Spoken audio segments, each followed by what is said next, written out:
Excuse me. Excuse me. Look, I ordered one good burger with nothing on it. And that's what I gave you. No, you gave me a bun. Just a bun. Look, there's no meat in here. But you said you wanted nothing on it. Yes, well, I expected a meat patty. Dude, a meat patty is something. You said nothing. Fizz, is a meat patty something or nothing? Something? I win. All right, that rips it. I am reporting your name to the manager. The manager already knows my name. Oh, I'll see you in hell. Okay, see you there. A lot of people ask why. Why treat the customer this way? Why? Because fuck them, that's why. How about new, you crazy Dutch bastard? I am not gay. I have relationships with women. Sex with men. And I got news for you. That means you gay.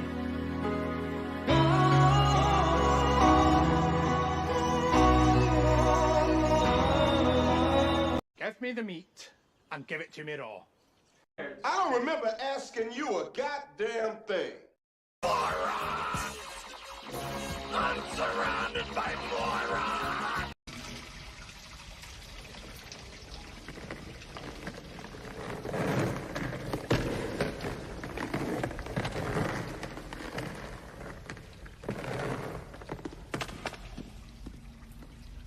How you doing? Hot. Nice night. Mm-hmm. Pizza dude's got 30 seconds. Mm-hmm. Hey, Mikey, did you ever think about what Splinter said tonight? I mean, about what it would be like. You know, not having him. Time's up. $3 off.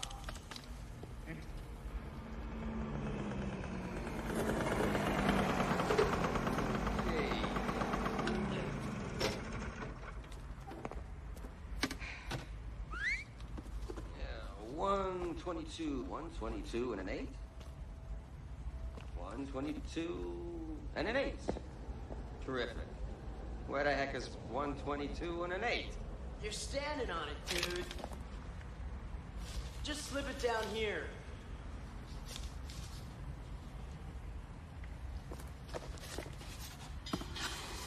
Give me that. Hey, this is a 10. The tab's 13. You're 2 minutes late, dude. Ah, come on. I couldn't find the place. Wise man say forgiveness is divine, but never pay full price for late pizza. I gotta get a new route. I thought I delivered everywhere.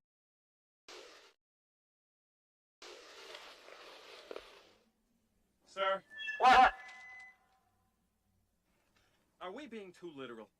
No, you fool. We're following orders. We were told to comb the desert, so we're combing it. Found anything yet? Nothing yet, sir. How about you? Not a thing, sir. What about you guys? We ain't found shit. Okay, fine, I'm cool, I'm fine.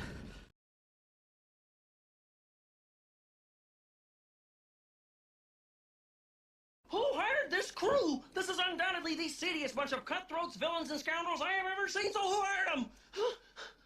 The sound of the cannon. Attention! On the count of 3. 1. So it begins.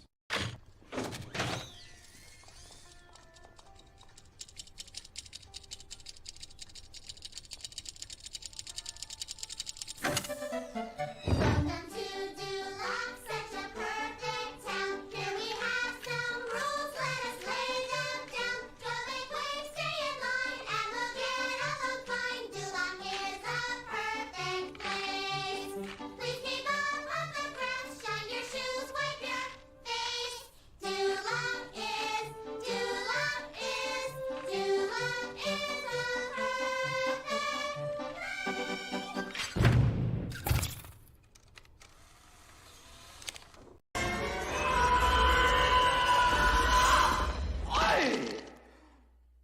1,000 years will give you such a crick in the neck. Yo, Rockman, haven't seen you in a few millennia. Give me some tassel. Yeah, yo.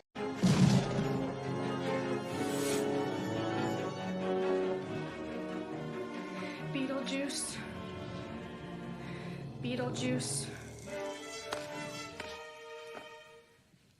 Beetlejuice.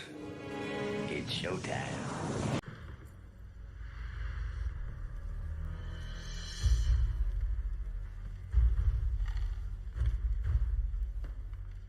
Everybody comfortable? Yeah. Get your motherfucking ass up when I'm talking. And here we go. Hello again! I try not to go too long on the intro, like 10 minutes or whatever. I got it 6 minutes this time. I think it was, I don't remember what it was last time. Yeah, I got all these freaking clips I like to play. I tried to get some more in, but I was having audio issues, man. But at least the mic is coming through on here. There's man, there's all sorts of stuff going down. Funko is in a lot of trouble. Like I didn't know it was this bad until I heard this news the other day that they dumped $30 million worth of Funko Pops onto a landfill. I don't know if you heard this. Some people at work had heard of it. Like when I mentioned it. Like there's one guy at work that likes to collect Funko Pops, certain ones. I have collected a shit ton in my time, like over the years. Some of them are pretty rare, but like for the most part, they're common. And whoa, what the hell? What did I just click? Let me go back. Damn ads everywhere. I try to X out of it, and it brings me to something else. Funko Pop figurines to be trashed as company moves to throw out $30 million worth in excess. So this was what, March 7th? Yeah, that was a couple of weeks ago.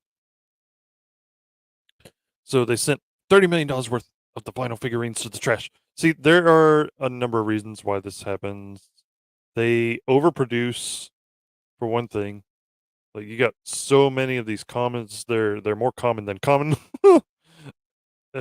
And then they're producing the same like same characters over and over and over again, and not giving new characters, there's I don't know how many Bugs Bunnies and only a few of the other Looney Tunes, for one thing. Like there it's stuff like that all the time. It's like you got a shit ton of characters you could be putting out, like the X-Men. There's a whole lot of X-Men characters, and there's a whole backlog of X-Men characters, and they still only produced a few.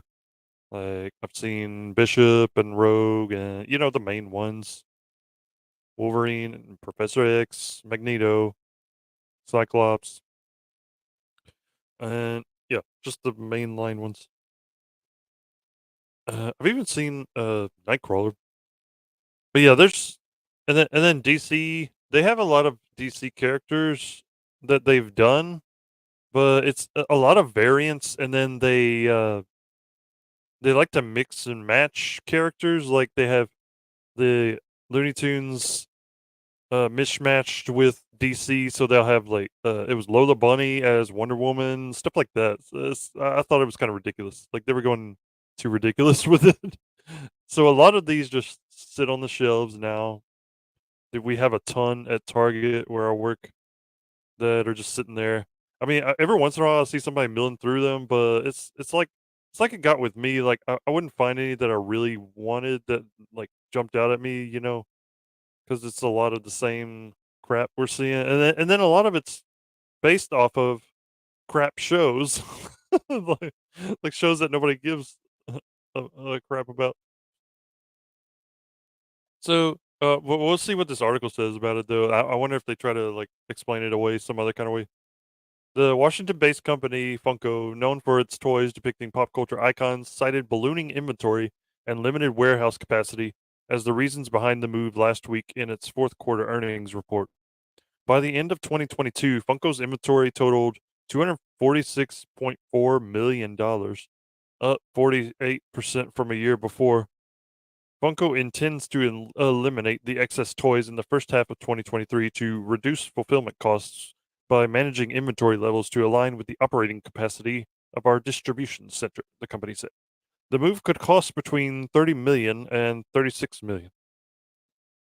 Funko Pop collectible figures are known for their short stature, square heads, and large button eyes. Yeah, at first they were like bobbleheads, and then they just made them these stationary figures, which I kind of like the stationary more than the bobblehead myself. I know it's a subjective thing, but I don't know. They just caught on with me.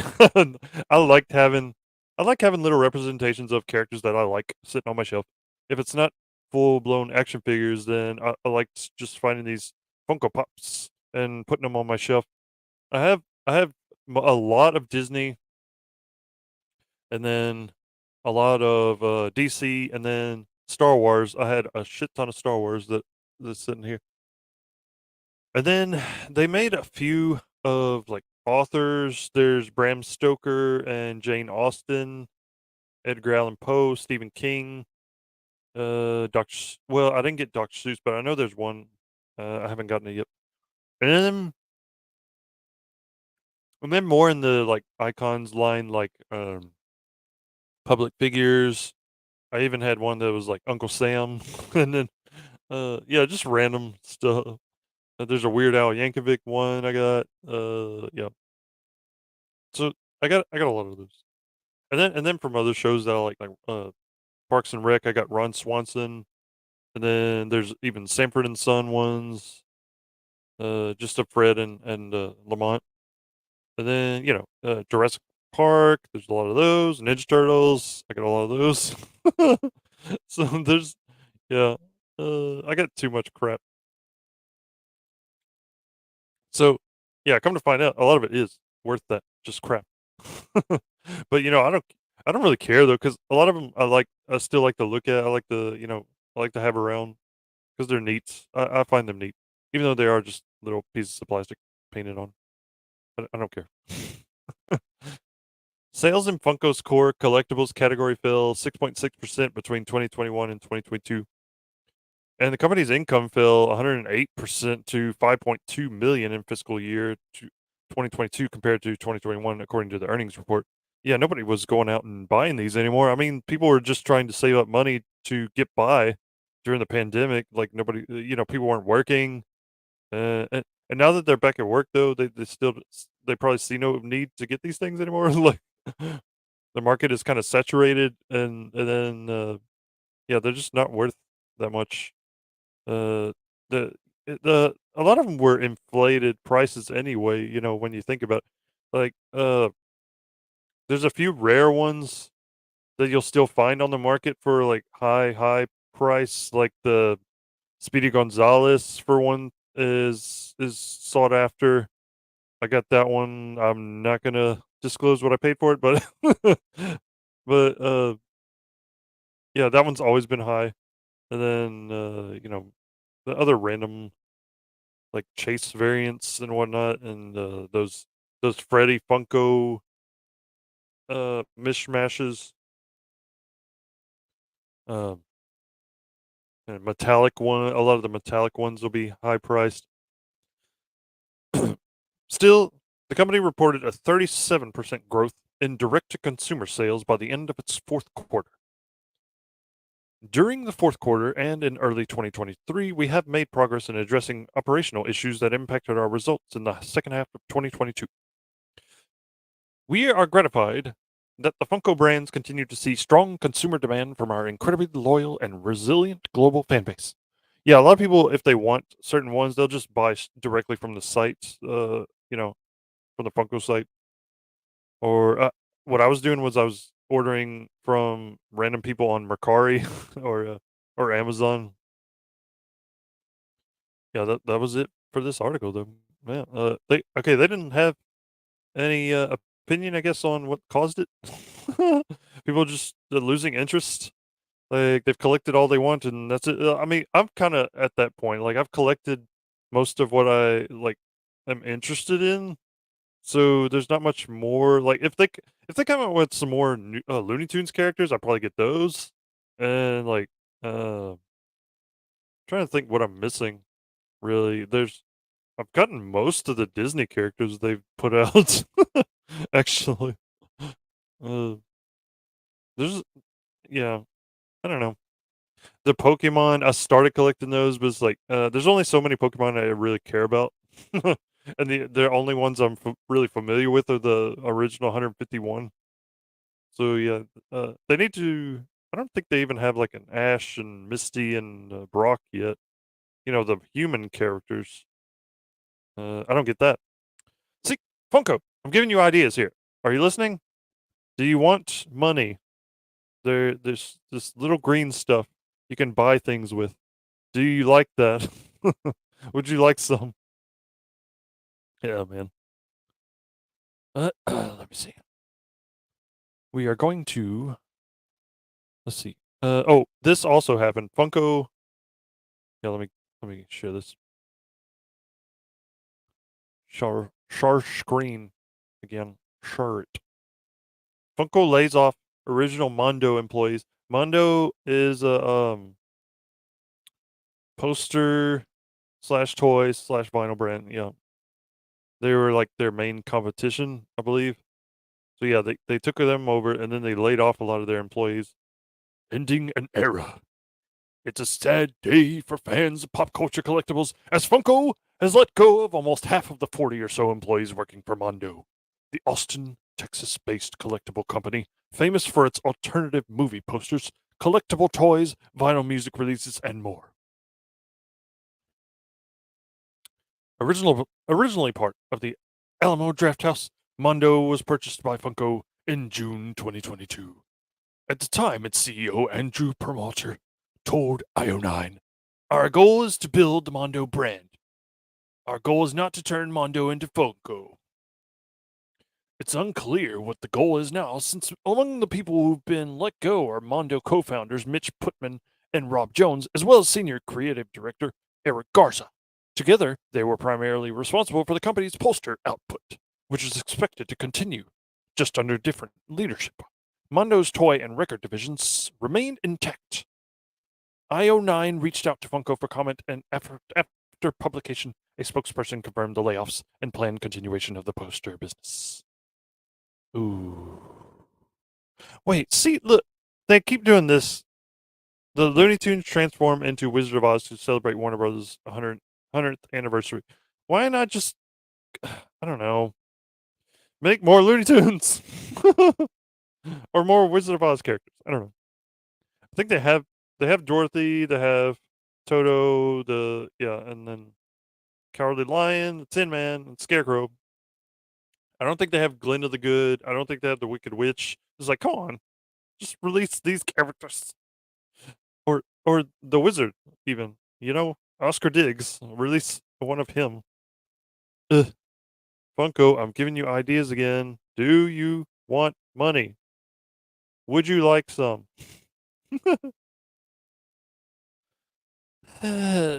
Since Mondo's inception in 2004, Putnam and Jones were paramount in recruiting up and coming artists and guiding them to create work that made them and the brand increasingly popular. Garza joined them several years later, helping solidify a core creative team that set Mondo apart from most of the other pop culture poster companies while building a fierce loyalty with its artists. Yeah, I'd never even heard of this company. I'd heard of Trends. Like I see those posters everywhere in Walmart, Target. I'd never heard of Mondo. I've heard of Mondo Burger from Good Burger. Over the years, the company's cash grew exponentially, highlighted by its infamously quick poster sellouts. For a time, the company had its own gallery in Austin and even its own convention, MondoCon. But see, I didn't know that either. For that event, fans from all over the world would come to buy posters, art, and collectibles and enjoy the culture Mondo's care for its work fostered. But that era is now over. With the exit of Putnam, Jones, and Garza, It raises the question of if those artists or their consumers will continue to come back to Mondo. Do they not understand they just lost their entire artist base? Said artist Daniel Danger, who has worked with Mondo since 2006. Danger believes the move will discourage most artists from working with the brand. I want to work with Rob, Mitch, and Eric, he said. They're Mondo. If they're not there, it's just Funko. What's wrong with Funko, man? As recently as last week, Danger was talking to the team about future Mondo projects ranging from San Diego Comic-Con to a potential screening event next year. So to him, the move came seemingly out of nowhere. He now views those projects, which included some very well-known properties, as dead in the water. Oof. Other artists echoed those sentiments and expressed worry over the status of projects that have yet to be released, as well as hesitation about working with the company in the future. To me, the heart of Mondo's artistic vision laid with the staff that was let go, and I'm nervous about ongoing and future planned projects continuing with the same enthusiasm and support, said one artist who chose to remain anonymous. I'd love to continue working with Mondo, but if they become a pale imitation of what they were, I'm sure many of us artists in the scene will migrate to wherever creative staff transitions to in the future. Yeah, you've seen that with DC and Marvel. The the people running them have just let anybody get in and create these really crappy storylines and characters, redone them, to where they're like unrecognizable from their former selves. And it's all the diversity representation, the way they swap out characters. It's just to keep from paying residuals to creators, right? Like it's not really for diversity and representation's sake. They're just doing it to cheapen out and get brownie points with the woke crowd. According to several sources, since the purchase, since DC and Marvel has been doing that, people have been jumping ship, like Gabe Al-Taib and Chuck Dixon, and Graham Nolan. A lot of people like them have left DC and Marvel to go independent, to do their own thing. And yeah, I'm hoping they become successful too. I mean, they already were, but like even more so. According to several sources, since the purchase, Mondo's employees were conducting business as usual and planning projects for the future. But when Funko reported losses in its last quarterly earnings, 10% of the company was let go, some of which was from Mondo. And while the company's successful toy and record lines will continue for now, for fans of alternative movie posters, the Mondo of old is no more. Oof. Yeah. Kind of sucks. But yep, that's par for the course in these big corporations. Things like this happen all the time. We're seeing it with Disney now. Like they're laying off 7,000 people. Yeah. I mean, entertainment's the first thing to go when when there are hard times like we're going through right now. This is a recession. The mainstream media is not going to call it that, but this is a recession we're living in right now. Oh, yeah. And you know what else I'm worried about? Watch this. Friggin' Indiana Jones 5 is what I'm worried about. Man. This is going to be a shit show. I have no doubt. Disney confirmed that the budget for Harrison Ford's Indiana Jones and the Dial of Destiny set a new record for Lucasfilm. Watch it. For the first time, Disney is about to release an Indiana Jones movie, as this summer's Dial of Destiny marks the first entry in the franchise since the House of Mouse acquired Lucasfilm. As everybody knows, Disney is renowned for churning out blockbusters with huge budgets. No shit. Having been 9 of the 10 highest-grossing movies of all time, with flicks from the MCU, Star Wars, Avatar, and Pirates of the Caribbean franchises. Yeah, you miss Johnny Depp now, don't you? According to Forbes, Disney confirmed this June's Indiana Jones and the Dial of Destiny will have a shocking budget of $294.7 million. Jesus Christ. That is crazy. What kind of shit is that?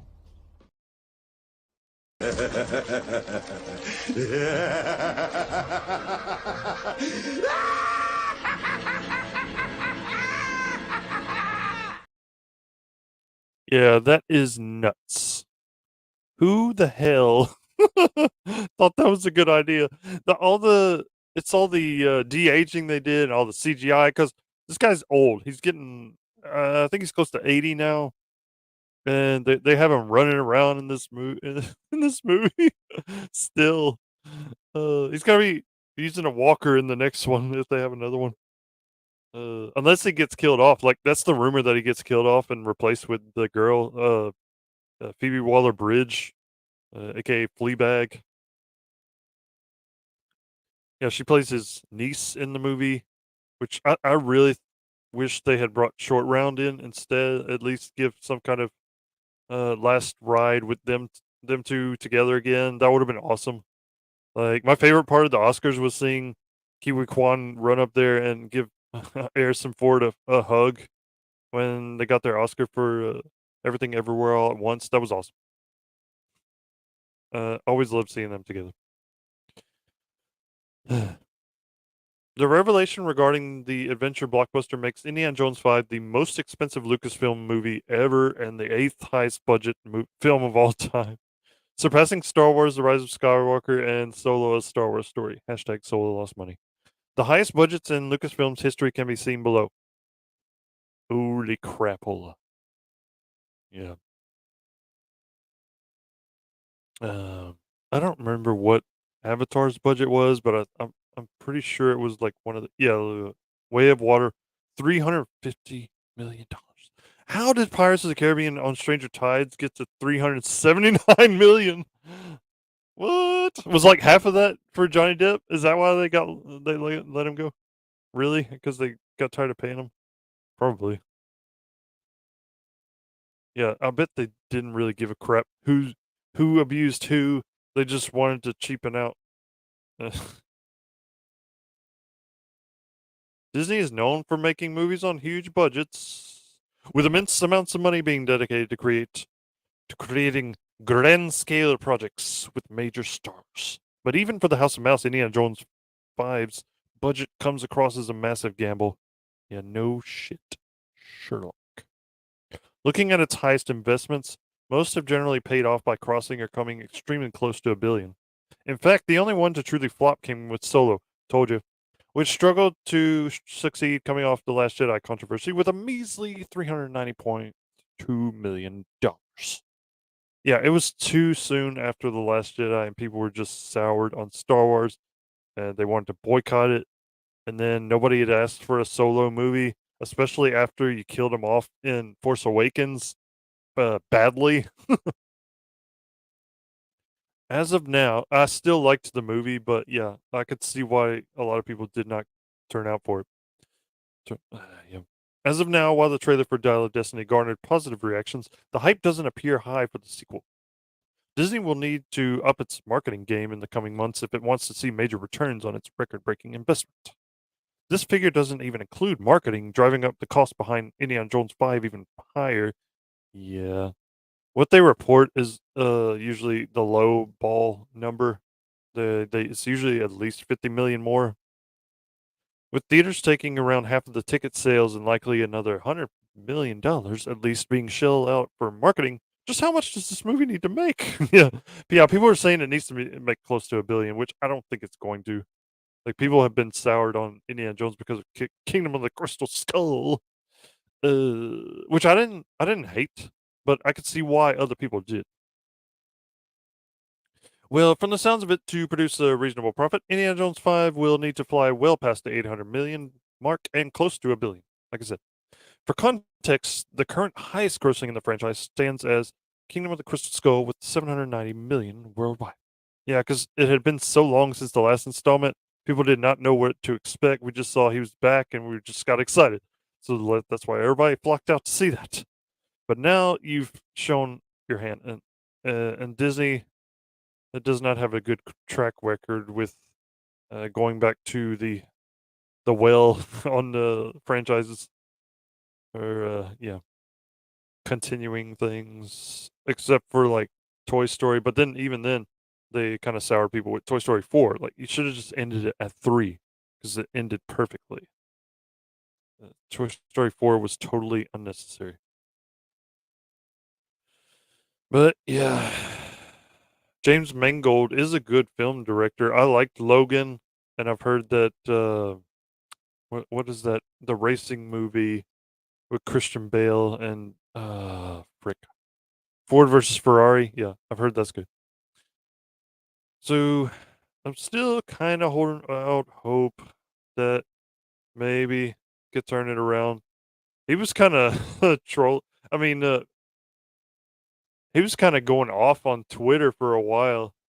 Like he was attacking Matt Kadish for like talking about the spoilers that were going around. Like Indiana Jones dies in this movie, you guys. Like he goes back in time, and then his younger self gets killed, and he gets replaced throughout time by this woman. Like she'll just take up the franchise going forward. That was the rumor going around, and then we started hearing reshoots. The ending was being changed. There were like multiple endings, and the test screenings for them were not great, except for maybe one. That's what we were hearing. I was like, "Oh shit, this is gonna be bad, isn't it?" Was this movie necessary? Really? I mean, I love Harrison Ford and I love him as Indiana Jones, but was this necessary? God, and it's sad too because he was more attached to this character than Han Solo. Like he wanted Han Solo to die, and that's why they ended up killing him. Just wish they had been more respectful to the character. Like you could kill him, but make him go down like fighting, in a blaze of glory. Not walk into a lightsaber like a punk. That was stupid. Ay, ay, ay, ay. Oh well. Guess they learned their lesson, or maybe not. We'll see.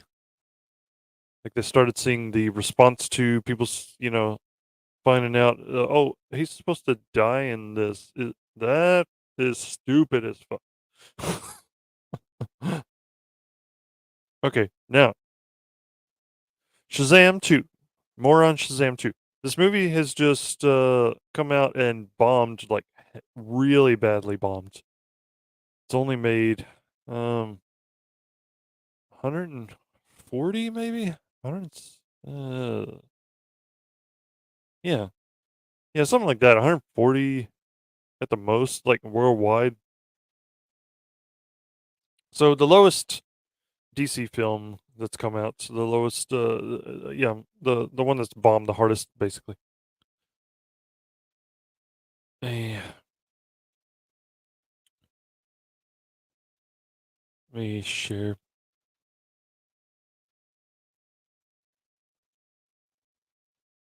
Why Shazam Fury of the Gods flopped at the box office? Yeah, tell me why. Do you know why? Comic book movies are having a shaky time of it right now at the box office, with Shazam Fury of the Gods failing to light up the cinemas. Following Ant-Man and the Wasp Quantumania is unwanted record of being the lowest grossing Ant-Man movie, Shazam 2 has gone even lower than the Marvel threequel. The sequel scored one of the lowest debuts from the current DC era, and things only got worse in its second weekend. With a 68% drop, the DC sequel recorded the third worst week on week drop behind Batman vs. Superman and the Suicide Squad, but Batman v Superman was dropping from a much higher debut, and the Suicide Squad was available to watch on HBO Max at the same time. That's true. So, what are the reasons behind Shazam Fury of the Gods flopping at the box office? Let's investigate. As if it's not obvious. Let's start with the current numbers. After its second weekend of release, Shazam Fury of the Gods has grossed $102.4 million, with $46.3 million from the US and $56.1 million overseas, where it's been released in most major markets, except France. It might have crossed 100 million, but it'll be unlikely to get to 200 million. In the US, its second weekend amassed only 9.7 million, and the sequel was crushed by John Wick 4's record opening. Yeah, John Wick 4 came out and made like 70 million, something like that. They've only gone up, the John Wick movies, uh since the first one. So yeah. It'll end up just about ahead of Shazam's opening weekend of 53.5 million. Yeah, yeah. Okay, this was before the weekend ended and John Wick 4 made like more than they even predicted. It was friggin' 70 something million. Likely around the 60 million mark. Yeah. A little more than that. Currently, Shazam 2 is the lowest grossing outing of the DC Extended Universe behind Wonder Woman 1984, 166.4 million, and the Suicide Squad, 161.1 million. Yeah, both of those were available on HBO Max, by the way. It might overtake those movies, but it's far from guaranteed if its second weekend decline is its sign of things to come. Other breaking news. Water. Wet. The obvious place to start to explain its box office disappointment is with its critical reception.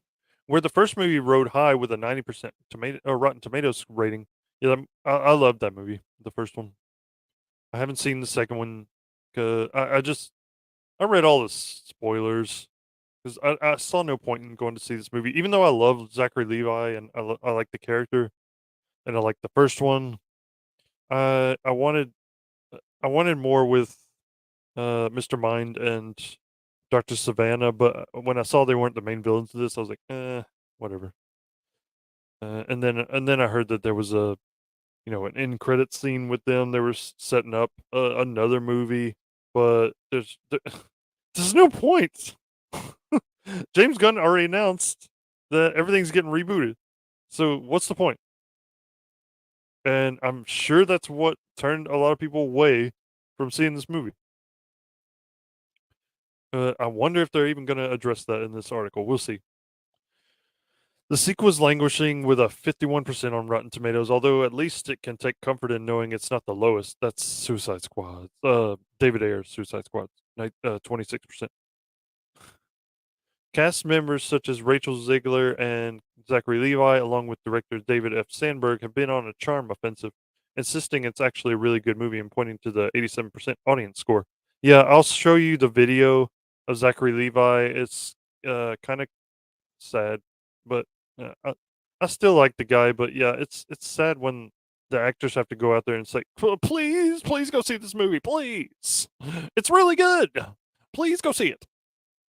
But the fact remains that the audience hasn't shown up for it. Shazam fans might have shown up for opening weekend, but the drop-off suggests that they didn't come back for more. While the mixed reviews would have put off the wider audience of blockbuster fans or casual comic book movie viewers, DC movies might no longer be instantly available on HBO Max, but audiences are savvy enough to know nowadays that they don't have to wait as long as they used to. Rumors suggest Shazam 2 will be available at home by mid-April, around a month after release, so there will be plenty of potential viewers happy to wait. Yeah, the only thing is that didn't affect Spider-Man No Way Home at all. Like, people flocked to that multiple times. It made almost $2 billion. Like, that argument doesn't hold much water. It could also be argued that there just wasn't the inbuilt fan base for a Shazam sequel in the first place. Yeah, this this is a lesser known character than like Batman, Superman, Wonder Woman, even Green Lantern. Like, more people know about Green Lantern because of the movie with Ryan Reynolds than people know Shazam. The first movie, while being a genuinely great movie, grossed $363.3 million at the box office, which didn't exactly place it high in DC's overall list. Even the critically maligned Black Adam made more at $391.3 million. Yeah, Black Adam I thought was fun, even though I know it had problems. And then, yeah, I never liked the idea of making Black Adam a hero or even an anti-hero. Like, he's supposed to be a villain. He's supposed to be Shazam's villain. And you'll see that, okay, I don't know if it's in the video that I had, but The Rock may have had more to do with Black Adam not showing up in Shazam than, previously thought. Yeah. Combined with the soft critical response to the sequel, it didn't spell great things for the sequel. A sign that Warner Brothers knew something had to be done was the inclusion of the sequel's big DC cameo, Gal Gadot Wonder Woman, being spoiled in a TV spot ahead of release. Yeah, I noticed that. I was like, oh, okay, they're getting desperate to get people to go see this. They're just sticking her in a TV spot to let you know, hey, she's in this, guys. Come and see it. Let's see her. Come on, come on, come on. But everybody knows by now, like the cat's out of the bag. They're not coming back. These characters are not coming back in James Gunn's version of DC. You can spin it all you want. He's not bringing them back. Wonder Woman couldn't turn the tide, though. And even if the sequel does avoid the ignominy of being the lowest grossing DC Extended Universe outing, you'd imagine that Shazam 3 is extremely unlikely to happen. Yeah, there was no point. You should have just cut the damn end scenes out. Some DC fans might say that was always going to be the case anyway. There was already a feeling of, does this even matter, ahead of the sequel's release? What with James Gunn and Peter Safran's new DC era on the horizon? No shit. Other breaking news. Water. Wet. It's thought to be a soft reboot, but they never ruled out bringing back established characters, except Henry Cavill's Superman. Sorry. Yeah, what's the reason for that? Have they given a reason for that? An Elseworlds story, you could still have him play Superman. Makes no sense to get rid of him, but keep other people like Gal Gadot or Ezra fucking Miller. Had Shazam 2 performed better, we couldn't rule out Zachary Levi reprising the role in the future, whether in a third movie or just in a cameo supporting character capacity. Yeah, how do you know that? Warner Brothers is so stupid. It seems like they hate money. You could argue that the sequel was affected by this wider DC change, but we don't think that's the case. Are you sure? DC fans still came out in their droves for Joker. Yeah, Joker was before the announcement, so was Batman. Both of which were totally separate to the main DC timeline, and it didn't affect them. Yeah, that was both of those, as I said, were before the whole announcement that the Snyderverse was not moving forward, and we already knew these characters were in the Snyderverse. Gal Gadot's Wonder Woman, Henry Cavill's Superman, Ben Affleck's Batman. They're all from the Snyderverse, and that was the main universe. James Gunn comes in and says, we're going to go with a new universe. We're going to reset everything. Some characters might come over to the new one, but he's already got his own Batman planned. And then you already have this other Batman in Pattinson. They have a sequel to that they're working on. So, what are we doing here?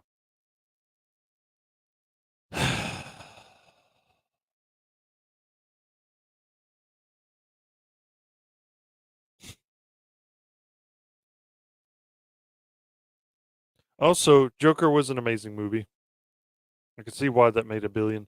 The Batman, okay, there are a lot of people out there like me who would just go see a Batman movie because it's Batman. Because it's a Batman movie. We'll go see it because we love the fucking character. He's DC's cash cow, the main book that always sells, even more than Superman. Batman sells. He's actually more popular than Superman. I mean, ask yourself why Man of Steel didn't make that much. What did it make? 600 something? Anyways, as if to illustrate the point, over at Marvel, Ant-Man 3 was pretty much entirely set up for what's to come in the MCU, and it's still been a box office disappointment at $464.8 million. I'm actually surprised it made that much. Although we imagine Shazam 2 would have been very happy to be a disappointment at such numbers. Yeah. It may sound simplistic to say that fans just want a good movie. Yes, that is true. They do just want a good movie. Rather than caring about whether something does or doesn't impact the franchise's future. Well, that does kind of factor in, though. Because we've been trained to think that way. That, this is going to lead to something even bigger and greater. And, this is going to cross over with other things. We'll see these characters pop up maybe and something. Yeah. We've been trained that way by Marvel mostly, but also DC, because they've done the same thing with the post-credit scenes and whatnot, setting up things. However, as is often the case, the simplest answer is likely the most accurate one. Yes. Perhaps if The Flash or Aquaman and the Lost Kingdom suffer as much as Shazam 2 has at the box office, we can reassess whether it's the wider DC changes that impacted its chances. But for now, it's likely that the DC sequel's failure at the box office was that it wasn't good enough to persuade potential viewers to ignore the critics and show up. Yeah, yeah. From what I hear, it's just a mid movie, like generic kind of superhero movie. Yeah. So that's why like people don't see the need to go see it. Like maybe I'll catch it on streaming later, but yeah, I don't see paying over $20 to go see a movie that that's not gonna lead to anything and is just as mid at best. When there are other movies coming out that may be great, like I'm hearing great things about John Wick 4, and I'm actually gonna see. I want to see Dungeons and Dragons because it looks fun. I mean, this might be fun, but like I didn't want to go see. I wanted Mr. Mind and Dr. Savannah. That's what it comes down to. Like I wanted them to fight Shazam together. I wanted. Man. Oh well. That's just my opinion. Would have been better. Whatever.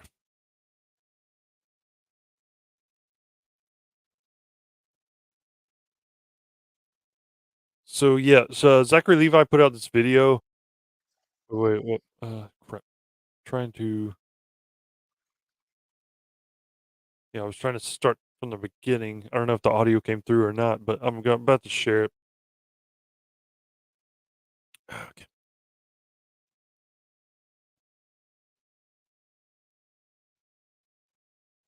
I don't know how choppy this is gonna be. We shall see. Okay, listen, guys, I'm gonna make this real quick today because I gotta go run to a dinner with my friends like a normal person does. First, He's getting I gray want to hair. say. Oh, also, listen. This also happens to be a little bit of a fundraiser because why not? Because every live can be a fundraiser. So you can donate to Active Minds, incredible organization, providing mental health resources and education on college and high school campuses all over the United States. Go check them out. They're awesome. Also, go get involved in some nonprofit of any kind. It'll do your body good. See, I like him for what he does, like behind the scenes, and the way he talks about the people he works with, and his just positive attitude.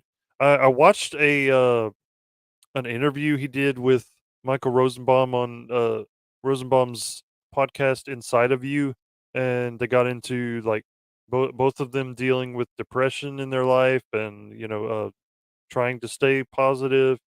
And I'm really worried about what this will do to his uh, ego. Like, uh, I hope he just, I don't know. I hope he gets more work and finds purpose. You know, because a lot of actors, when they can't find work, they just lose their purpose and get depressed. But man, yeah. It'll do your heart and soul and mind so well. So that's number one. Number two, you're awesome. I love you.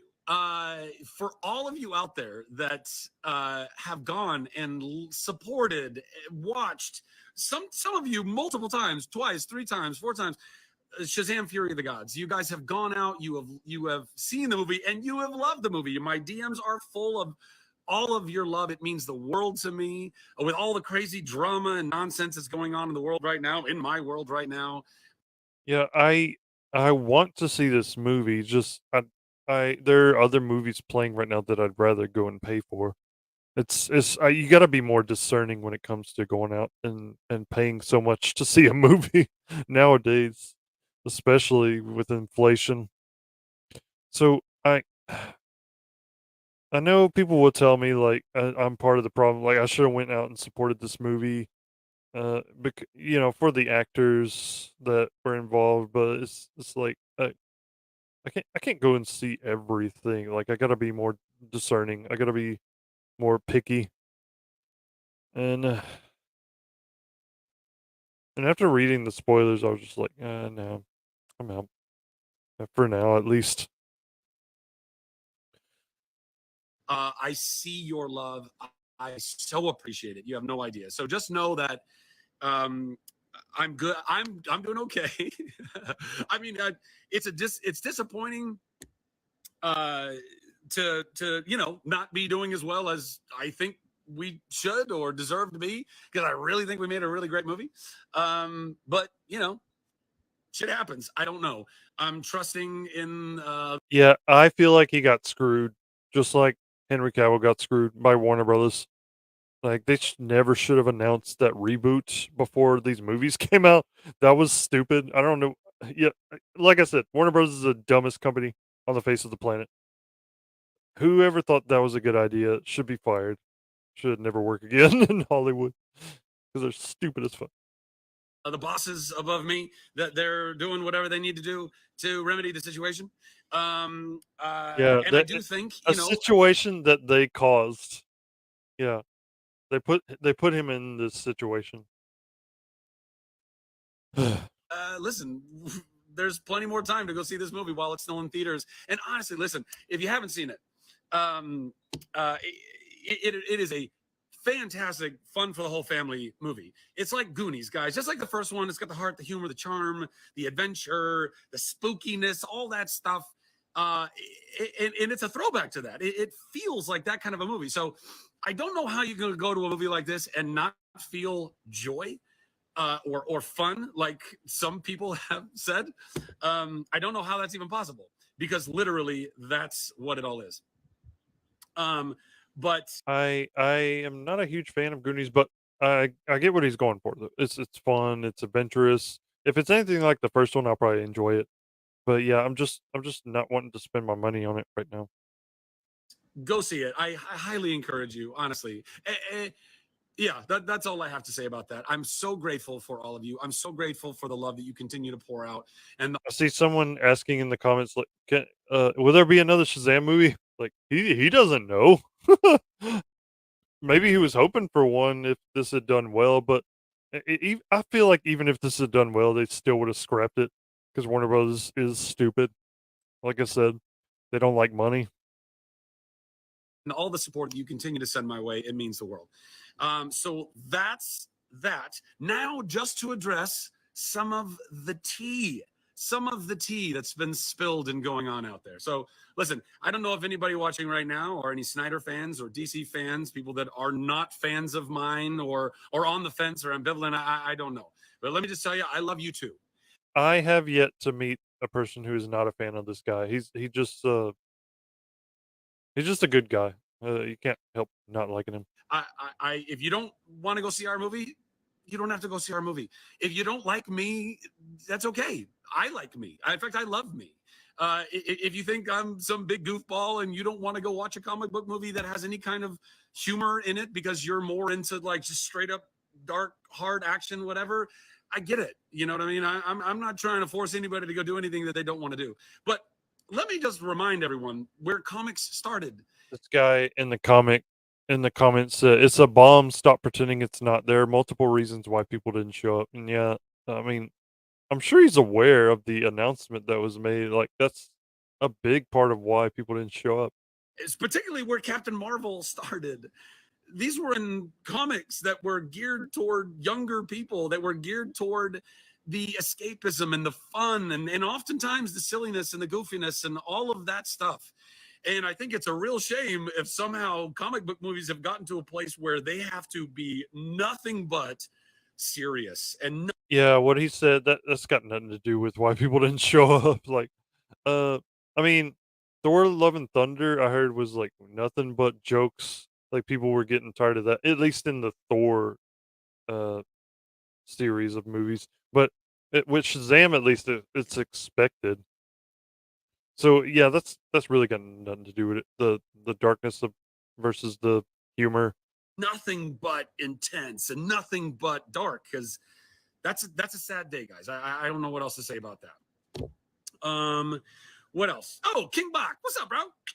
And then oh yes, and then also, so I may or may not have reposted something in my stories about a story that I had nothing to do with, that the Wire had reported on.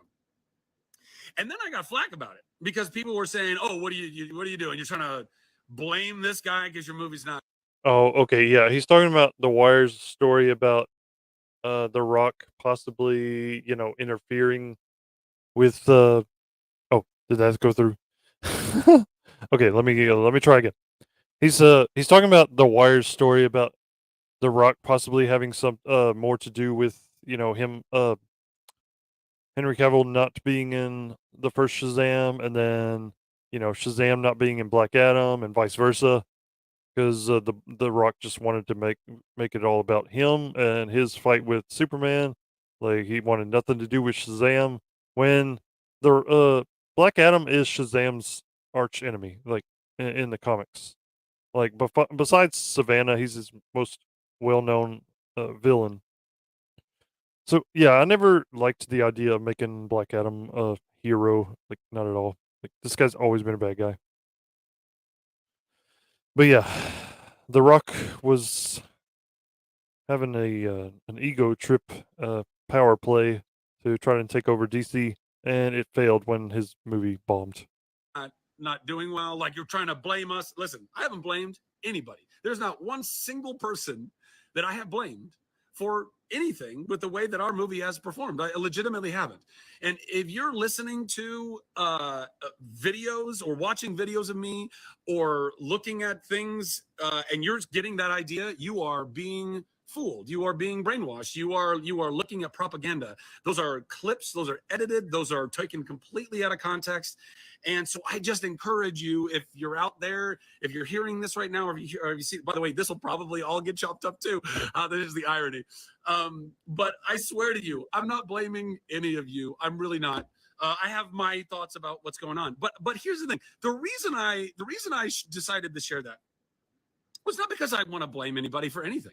It's because I do not want to be blamed for things that are not on me. And I don't, and as a leader and I believe yeah, no one's gonna blame you for anything, man. This is just a shitty situation that Warner Brothers put themselves in and put you in. Because yeah, like I said, they're stupid. These people running these companies are stupid. Really fucking stupid.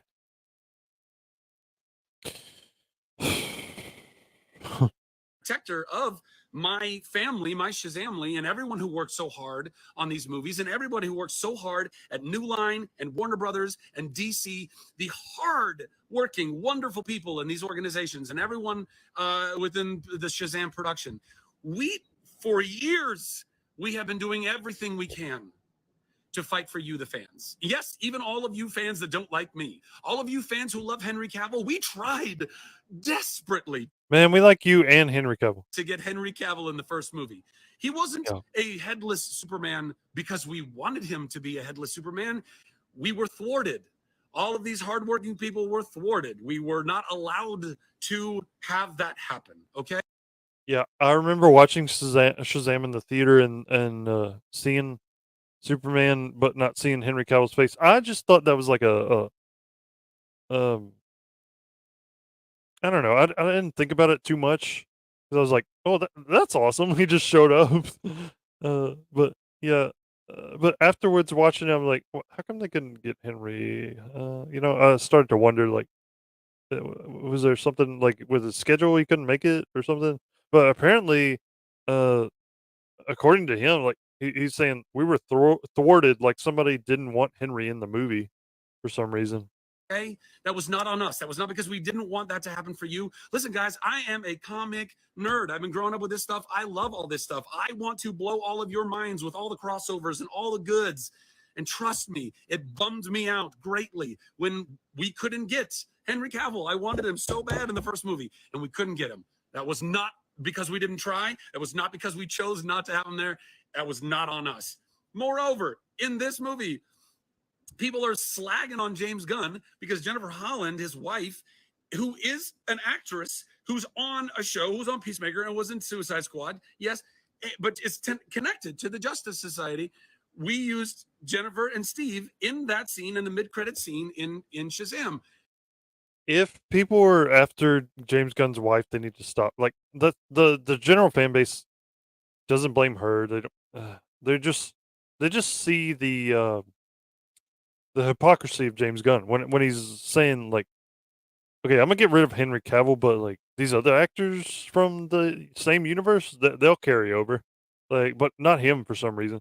So people are just, they see the bullshit, like they see through James Gunn, like by him continuing to give work to his wife and other people close to him, and not Henry Cavill. Like they're turned off, like myself included. I think it's bullshit.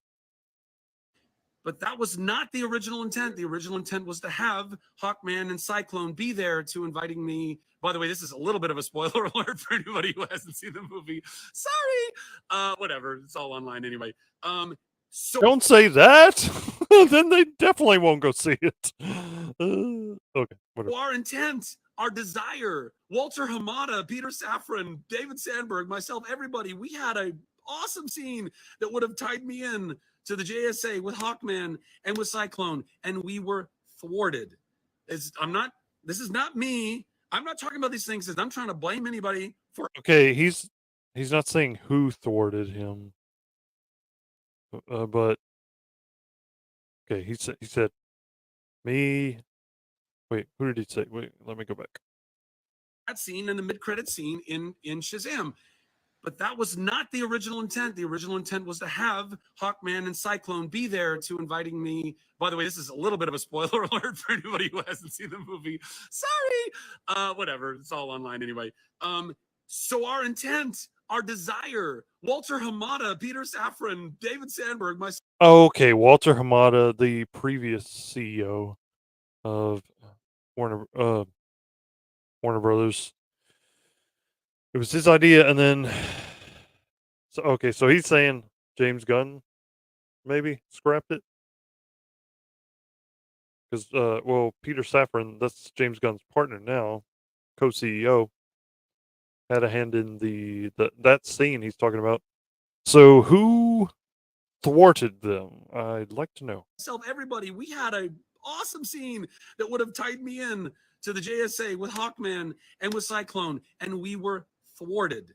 This is not me. I'm not talking about these things as I'm trying to blame anybody for our movie doing however well or not well it's doing. I am merely coming to the defense of the people that ought to be defended. I'm coming to the defense of truth, because truth is good and we should all live in it, guys, even when it's hard, even when it's something that might fly in the face of something that we already might have believed before, and now it challenges whatever our idea or our opinion is. We need to live in the truth, okay? So that's what's going on. That's all I did. That's all I'm saying. You want to keep hating me? Somebody said we need Black Adam for Shazam 3. Well, that's not going to happen. I don't think we're going to see Black Adam or Shazam for years to come. Go on and keep hating me. But for all of you who have been loving me, gosh dang it, I love you so much. I'm so grateful. No one hates you, man. We hate Warner Brothers for being so stupid. Listen, go see the movie. And if you've already seen it, go see it again. In fact, honestly, I would really appreciate people going and supporting this movie.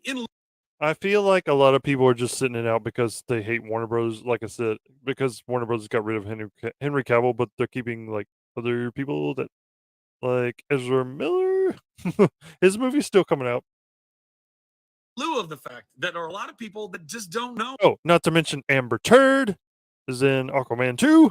That's still coming out.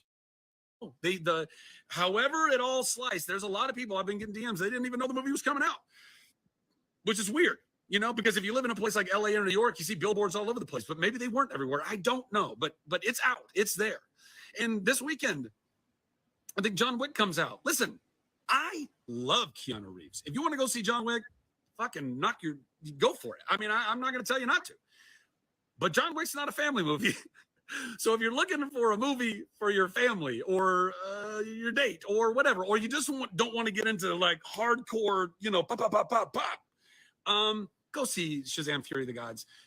You will thoroughly enjoy it. It is a throwback to all of the movies that we knew and loved when we were growing up in the 80s and the 90s, guys. It's Amblin, it's Lucasfilm. It feels all like that. Is it a perfect film? No, I don't. I'm hard pressed to think of perfect films. But we are a far better film than some of these critics, reviewers have given us credit for. And those of you who have seen the movie know this, and those of you who haven't seen the movie are in for a treat because it's going to blow your mind. And by the way, and to that point, and this is the last thing I'm going to say, and then I literally have to get to dinner, but this is the last thing I'm going to say.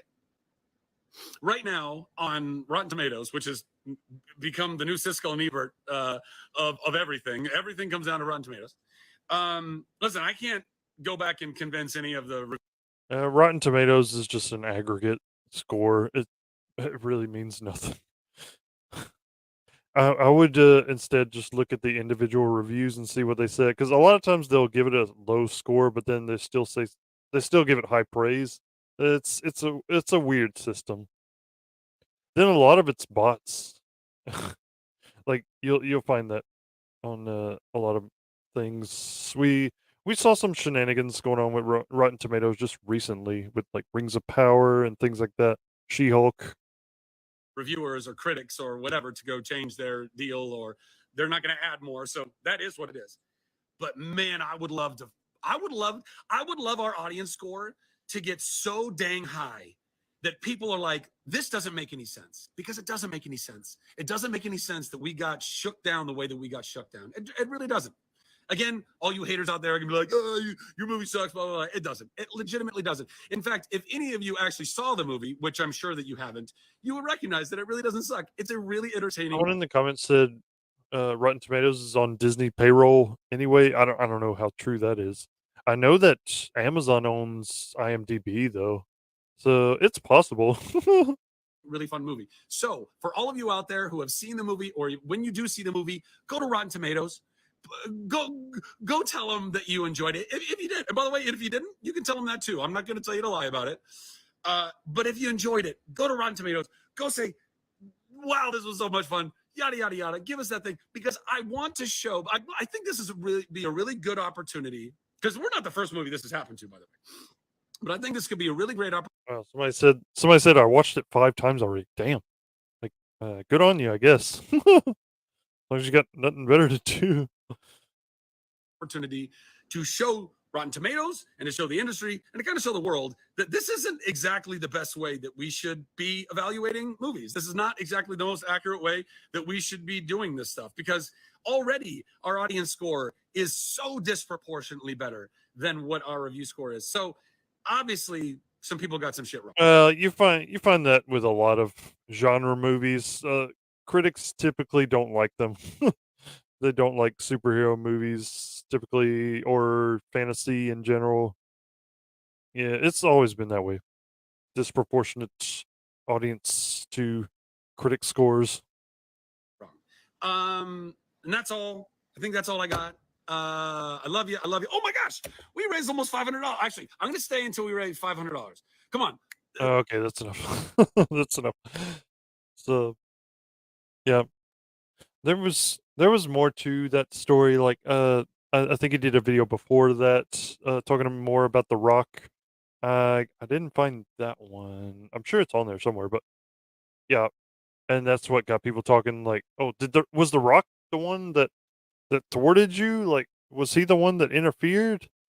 Because a lot of talk had been coming out that The Rock wanted to be the face of DC going forward, and that's why he was making Black Adam such a big deal. This movie he had been planning for years. Like, we first heard about it, I think, like, man, God, going on 10 years ago, something. And then, yeah, it had gone through some retooling, reshuffling, and whatnot, and then we finally got that teaser during the DC Fandom event online. Yeah, he just did like a promotional video, and then eventually the movie came out, and people just didn't show up. Like, it's like 300 something million it made, like, yeah, like 400. So yeah, a lot of people I think felt the same way about me. Like, they didn't like to see Black Adam as a hero, and plus a lot of people just had never heard of this character before. The normies do not know who the hell Black Adam is.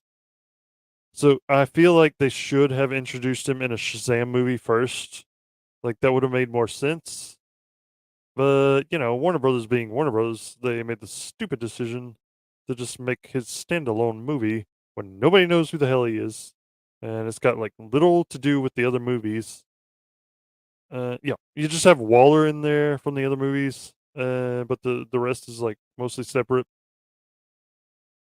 Although Superman does show up at the end, and that's what got people excited. Superman showing up at the end. It was leaked online, so a lot of people didn't feel the need to go see it, just because the scene was online. People knew that was the only part with Superman.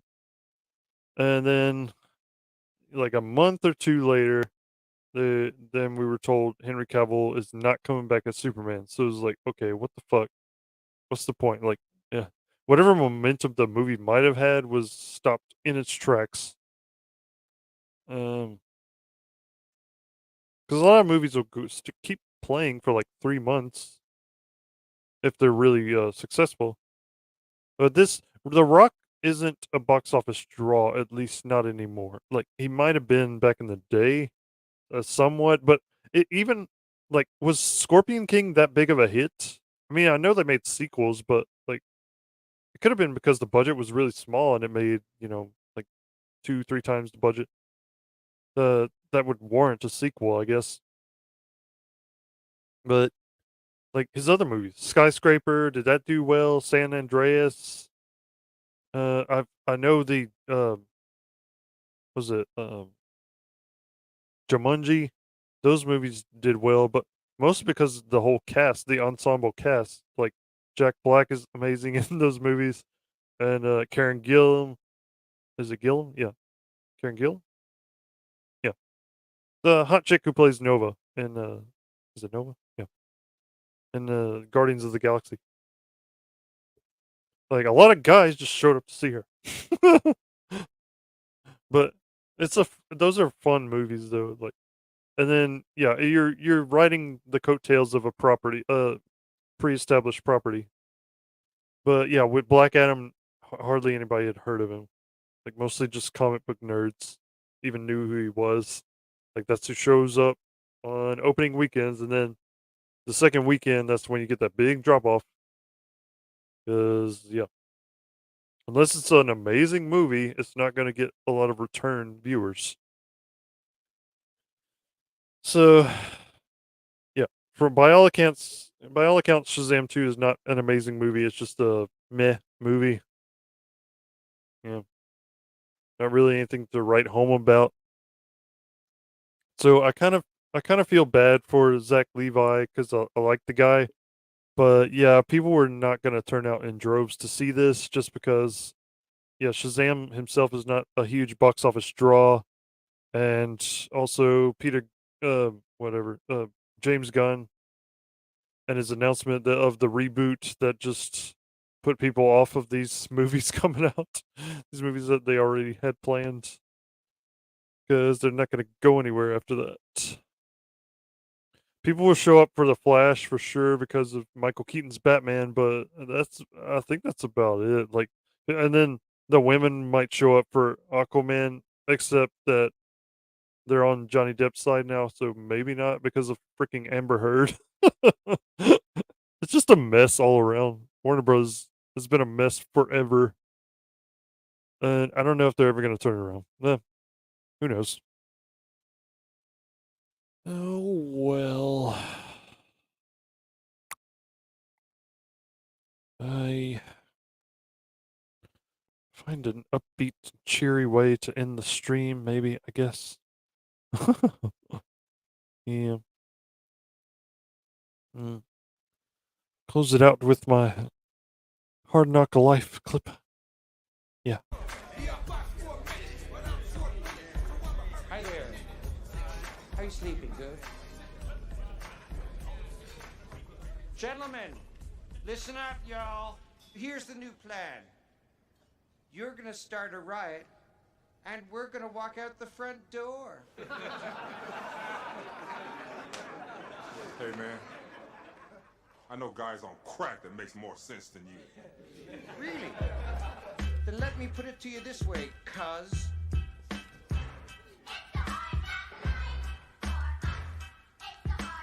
Yeah.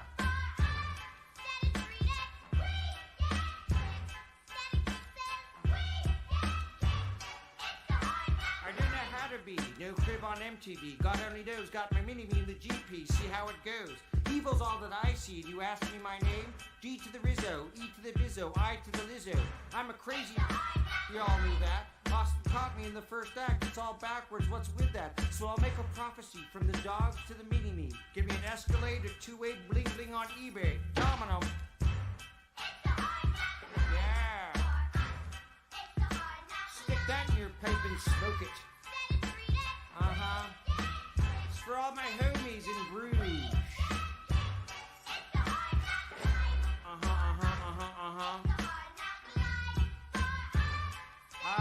Cristal, my moto, a couple of bee hutches. Why not? I got a buster move, dropping buster groove, feeling fine. Got an evil crew, gold member to lick my 9. Till then, I'll on my butt, brains out, put on call and splooge in your app. That's all. For shizzle my nizzle, y'all.